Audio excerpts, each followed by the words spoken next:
Almost everyone around the world drinks at least a cup of coffee a day. But where does coffee come from? Coffee beans come from tropical and subtropical countries around the world. Countries like Brazil, Colombia, Indonesia, Vietnam, Ethiopia, and Kenya. But how does coffee impact us economically, politically, socially, and environmentally? Did you know that coffee is the second most traded commodity in the world?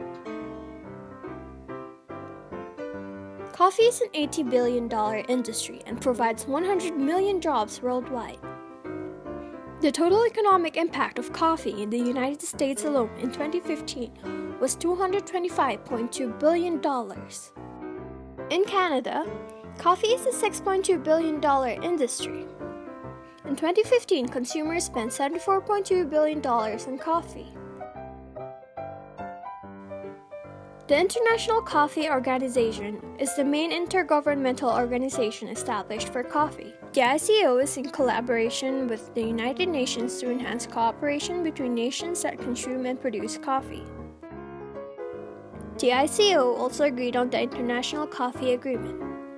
The ICA is an international commodity agreement between producing and consuming countries. It aims to maintain exporting countries' quotas and keeping coffee prices high and stable in the market.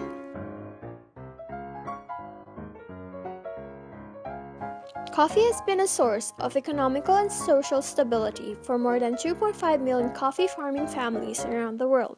To further support producers, Fairtrade organization created Fairtrade Coffee to offer better trading conditions to coffee bean farmers. Fairtrade Coffee tries to support farmers and producers and prohibits child forced labor. But how can coffee trade cause harm? On average, coffee farmers in developing countries receive only 10% of the retail price of the product.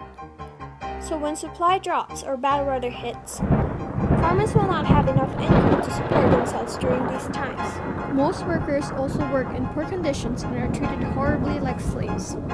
Because of these situations, most families are forced to make their children work in the plantations, and this greatly contributes to the cycle of poverty. Coffee was traditionally grown under the canopy trees, but this has been proven quite inefficient compared to the more common method, sun cultivation technique. Sun cultivation technique is when coffee plants are grown under the sun instead of under the canopy trees. With the addition of fertilizers, this method creates the highest yield of coffee. But this method requires millions of acres of forest trees to be cleared. Over 2.5 million acres of forest trees were cleared in Central America alone. This results in the elimination of diversity in plants that support different insects and animals. Deforestation also causes soil erosion. Producing coffee beans also generates waste. 1.1 million tons of pulps from the coffee berries are dumped into streams. 110,000 cubic meters of water bodies are polluted each day.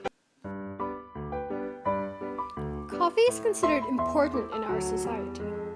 That is why coffee production is almost impossible to stop. But promoting a more environmentally friendly way of coffee cultivation is possible. Help promote environmentally friendly coffee cultivation for the world and the workers.